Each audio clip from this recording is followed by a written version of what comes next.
Welcome to the Real Estate 401k Show. Here are your hosts, Ryan Gertis, Mike Weinstein, and Justin Frederick, helping you build a legacy of wealth through real estate. Powered by the Recon Group at West USA and the Frederick team with Fairway Mortgage, NMLS number 625918. All right, boys, I told you I'd see you on the other side a couple months ago. We wrapped up our career in FM radio, and the other side is now being in the podcast sphere. So here we are. So Ryan, I've been thinking about it for months and weeks and days, and maybe the other way around. It's like how do we start this with the Recon Group and the Real Estate 401k Show podcast and what we do as real estate wealth managers? And I decided that I think we should start this off by talking about opportunity and what we specifically do. And that's embrace the phrase that money never disappears, it just moves. And there's so many people right now in the market that are just frozen in place because of a recession, what's going on with the banks, what's going on with rates, and they're just sitting on the fence where they don't understand where yesterday the opportunity was here, tomorrow the opportunity might be over there. But people need to understand money never disappears. Yeah, it took me a while to grasp onto that concept. Like back in 2007, when the market tanked, I was pretty new in the business, been in the business for like 5-6 years at that point in time. And when that happened, I just froze. I didn't know what the heck to do. And then I took some courses and I kind of kept my eye on what was going on, where money was and where the transactions were. And Ryan got his GED at that time. Off of ChatGPT. Nick, can you push that button, please? I quickly realized that there were still people making a fortune when the volume was down, everything had depreciated by at least 50-60%. Numbers were just terrible. But then there's just a handful of people that were still out there making it happen. And so I'm like, what am I missing here? So it took me a while to kind of get on the bus, understand that, hey, back then it was REOs, short sales, and understanding that side of business. Now, everybody still has a huge equity position if they bought 2 years ago or more, right? They're still sitting on at least 20% equity unless they pulled a bunch out, so on and so forth. Anyhow, long-term rentals, there's still some opportunity there, but I feel like we've kind of moved out of that market. And I think that everyone would agree because I've seen a lot of these hedge funds move out of it, like these big Tricons and Progress. They're just, they're not as bullish as they were when they were picking up, 100 properties a month. Now they're being extremely modest with their offers and they're making sure that their numbers are still going to work. Now, they're using cash. Most people out there are not using cash. Most people are leveraging, right?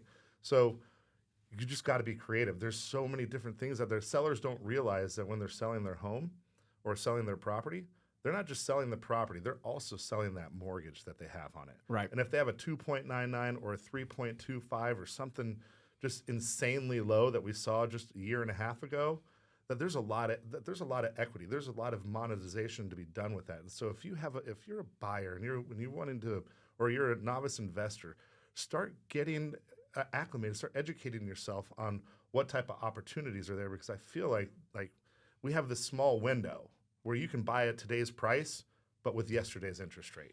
Justin, for me, it's about one of my biggest professional regrets in my life because, I got my real estate license. I started investing and doing this stuff in the early 2000s. And then when the real estate market crashed, I, like so many people, were getting out of the market. It was catastrophic for me. And emotionally, I disengaged. And Ryan talked about how there were people who stayed in it. There are people at that point got into the market. And some of them are my dear friends. And they did very, very well, which proves the point. Again, it's just opportunity just sometimes move. And that's what we specialize in. Yeah, I saw a lot of that as well on my side with my colleagues as well.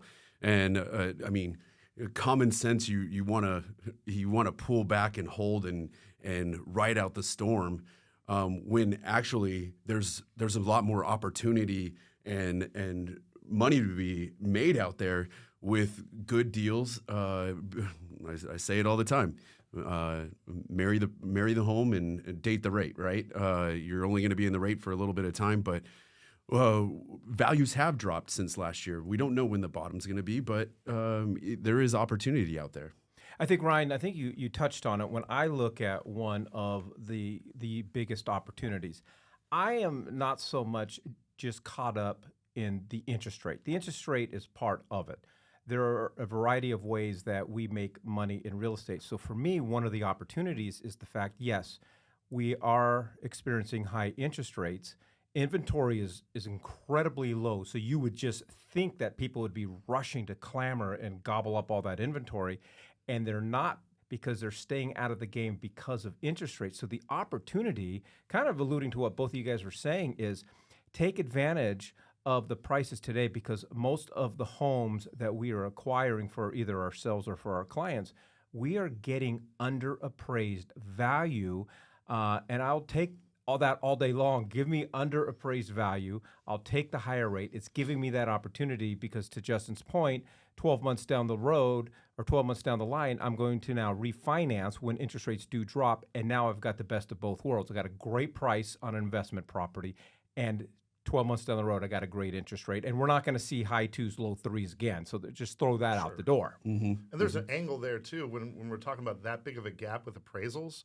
Like, you just did an investment property out there on the east side of town, and you were able to essentially increase the purchase price because you had that room in your appraisal to use that margin there to not only pay down your rate, to cover your closing costs, and then use some of that cash to do some upgrades and furnishings on your property because you're doing a short-term rental over there.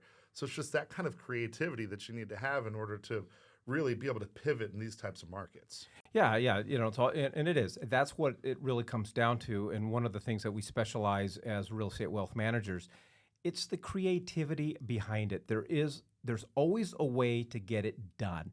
There's always a way to take advantage of what opportunity is out there.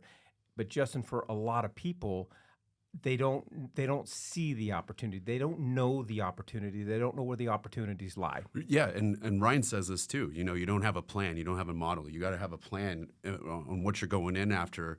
And if you have that plan, it's easy to go in and see if it works, what your rates are, what you're going to be able to make out of the property. Have a plan. Speak to a professional that can help you with that, right? I mean, that's one of the big value adds from the Recon Group is that we already have a model. We already have a plan. Whether it's you're brand new to the investment world, or if you're seasoned and you have 100 doors, there's always a plan that we have in place. Some of it's scales faster, some of it scales slower, depending on your appetite.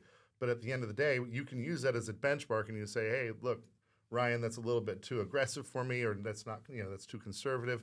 Let's figure out a way to where we can make these numbers ramp up or slow down so that it's more custom fit. So we'll end with how we started. Money never disappears; it just moves. Which tells me, and this was the game changer for me, is when I got out of the market in 2007, 2008. I just froze and I just got out. I couldn't even see straight as far as real estate. I think a lot of people froze, man. Yeah, and couldn't see straight as far as those opportunities. So I vowed again, I would never do that. No matter what happens in the market, I was going to sit back and say, okay, well, the money is not gone. It's just somewhere else. And then fast forward, remember, do you guys remember this thing called COVID?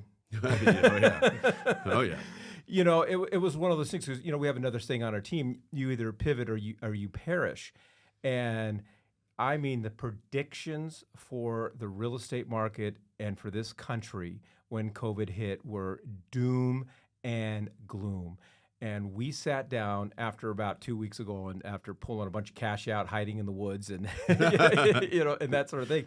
But we pulled our money out. It was like heaven. It was fun. I ate good. I gained so much weight. But it's just like we sat down and said, okay, market things are different. Things will never be the same. Where are those opportunities going? And the last couple of years have been some of the most productive and financially fruitful times in our careers, just because we didn't get stuck in the sand. We didn't get stuck, oh my God, COVID, end of the world, nothing's going to happen. I'm too afraid to do anything. We were just looking for those opportunities. And the fact that we're over here drinking the Kool-Aid that we're selling, so to speak, it speaks volumes, because even when the market was at the peak, you still had to make sure that you were making good decisions, because it was lucky that it lasted so long as it did. And so even if you made a mistake, you were still making profit. It was just you maybe weren't making as much, but we were still pretty calculated on how we did everything. So it doesn't matter what the market is like. You know what baffles me is that the term buying right is a thing. Think about that for a second. Shouldn't you always be buying right? Doesn't matter. Absolutely, what the that's what I was like. What are you doing? So we did a lot of investing there, even at the top of the market. And guess what? We're investing now. Oh, that's a great point, because I guess the point of the matter is you can always buy right. There's always a right way to buy. You just have to see those changes in the market, and again, where those opportunities go. If any of this is resonating with you and you'd like to speak to one of our real estate wealth managers and really learn about where those opportunities are, we invite you to visit our website. All you got to do is go to azrecongroup.com. That's azrecongroup.com. Thank you for joining us on the Real Estate 401k Show. If you want more information on how to build wealth, click on the link or text us at 623-297-3266.